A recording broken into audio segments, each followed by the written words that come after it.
Assalamualaikum warahmatullahi wabarakatuh. Selamat pagi, salam semangat untuk kita semua. Kali ini saya akan sharing seputar bagaimana cara menentukan market ya.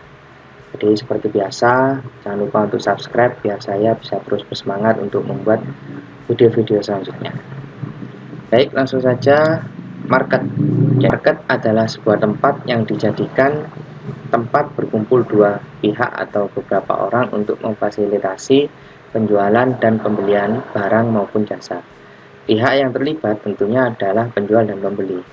Untuk contoh market sendiri itu kita jumpai di pasar tradisional, media sosial seperti WA, IG, Facebook, dan TikTok, dan juga pastinya marketplace ya. Itu adalah contoh market yang sering kita jumpai.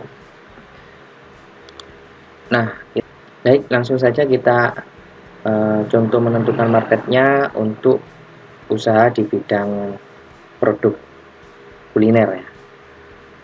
Nah, saya ambil studi kasus yang pernah saya alami.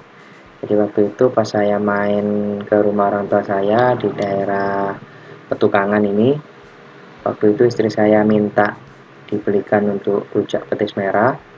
Jadi belinya itu di rujak Bu Yuni nih di daerah Jalan Sawah ya teman-teman.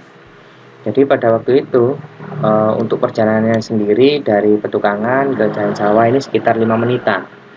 Nah, pada waktu saya sampai di lokasi, peminatnya cukup banyak rujak Bu Yuni ini. Jadi antri sekitar 30 menitan baru selesai pada saat beli rujak petis merah di Bu Yuni. Nah, kembali lagi perjalanan sekitar 5 menitan. Jadi waktu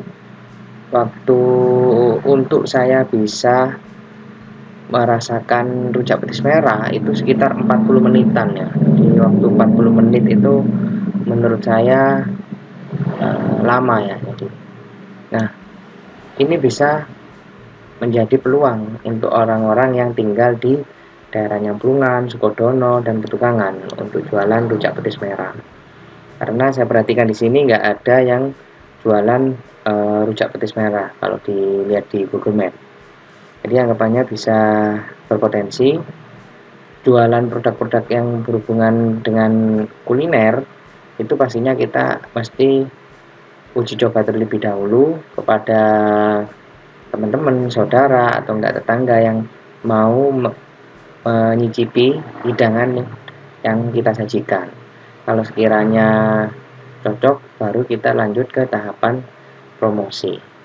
Jadi biasanya kalau saya itu melakukan sampling sebanyak 10 orang ya, misalnya kalau melakukan sampling. Jadi kalau semuanya 10 orang itu 7-8-nya itu suka dengan apa yang kita hidangkan, baru kita mulai ke tahapan selanjutnya.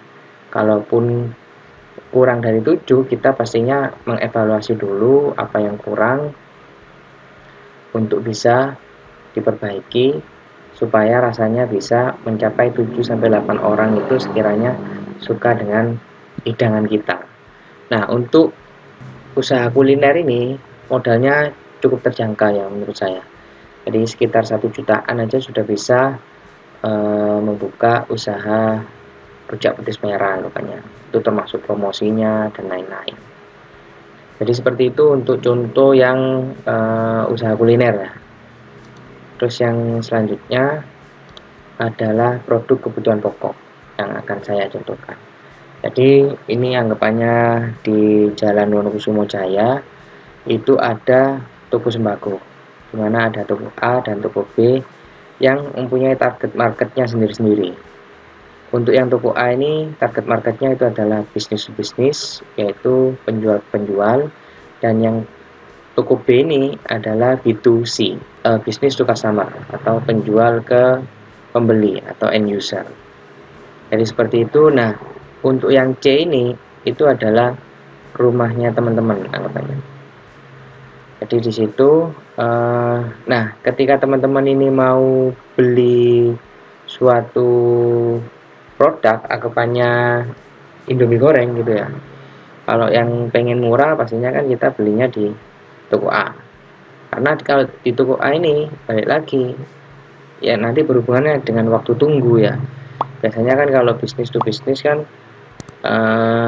waktu tunggunya lama kan. Biasanya kalau yang beli kan banyak grosiran. Jadi yang kita ingin beli Indomie itu pengennya biar bisa segera dimakan, akhirnya pindah ke toko B yang melayaninya itu bisnis to customer, menjual ke pembeli langsung.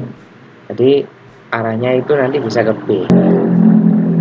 Untuk teman-teman di C ini, teman-teman juga bisa berpotensi untuk menjadi kompetitornya A dan B ini, karena target marketnya teman-teman itu adalah di gang tengah. Di gang tengah ini kan nggak ada orang yang jualan toko sembako anggapannya. Teman-teman bisa buka usaha toko sembako di daerah C ini pastinya. Jadi kan anggapannya, jadi yang di gang tengah ini tidak perlu jauh-jauh ke A atau B, teman-teman sudah jualan produk-produk yang berhubungan dengan sembako. Nah, untuk memulainya sendiri kita tidak perlu modal yang sekiranya untuk bisa sama seperti toko A atau toko B.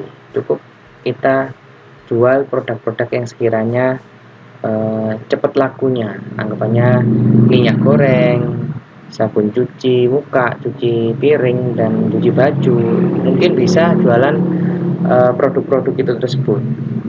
Jadi kan itu produk-produk yang saya sebutkan tadi itu kan biasanya 1 minggu itu sudah cepat habisnya.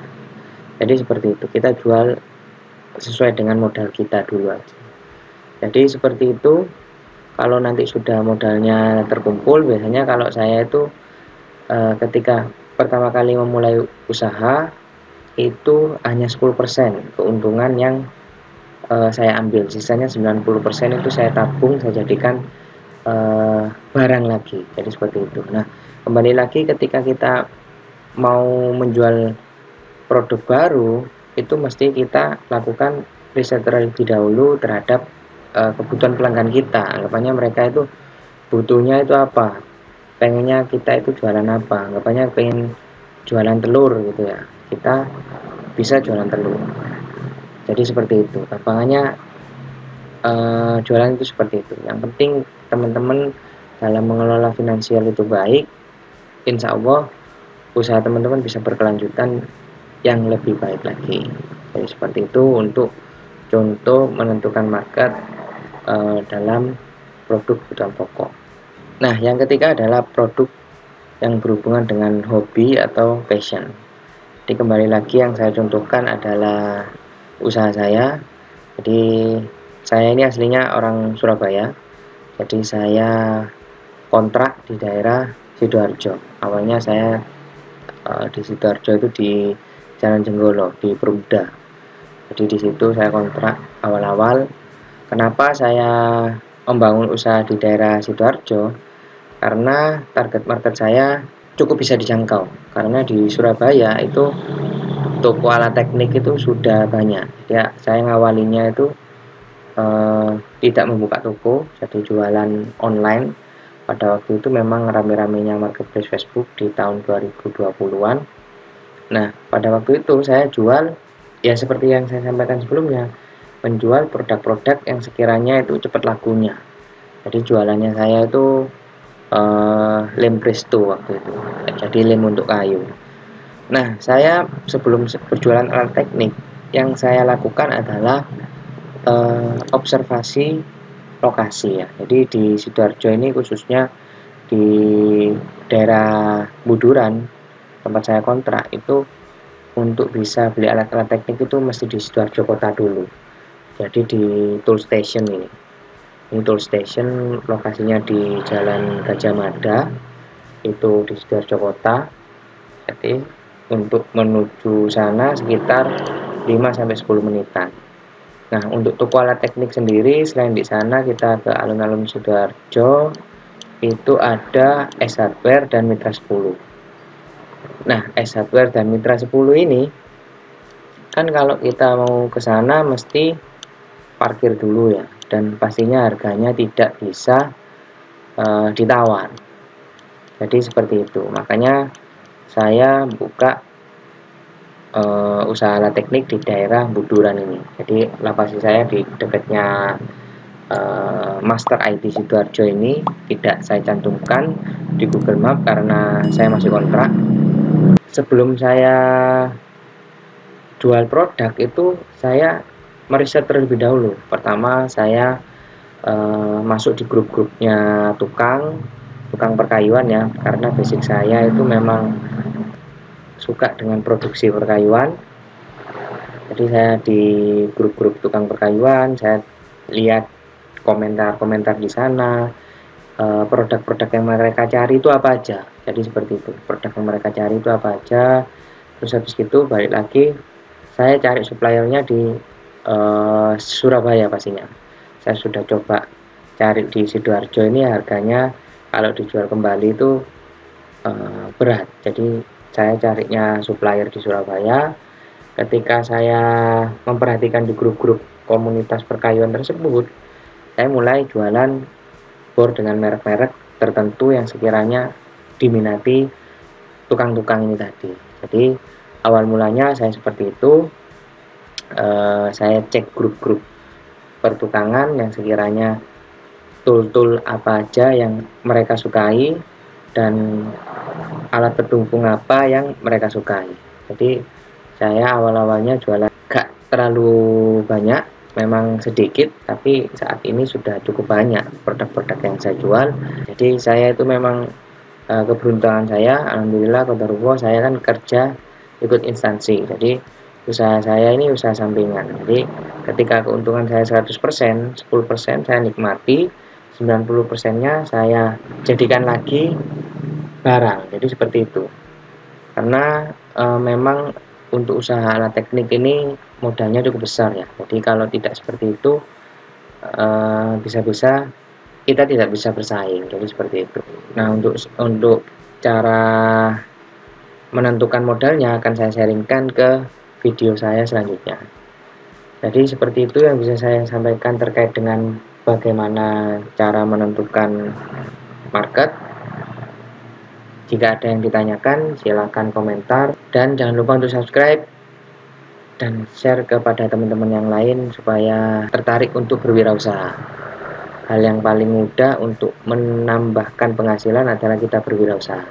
Jadi kita tidak bergantung kepada gaji kita sebagai seorang karyawan yang ada di instansi. Jadi seperti itu. Terima kasih, sekian dari saya. Waalaikumsalam warahmatullahi wabarakatuh.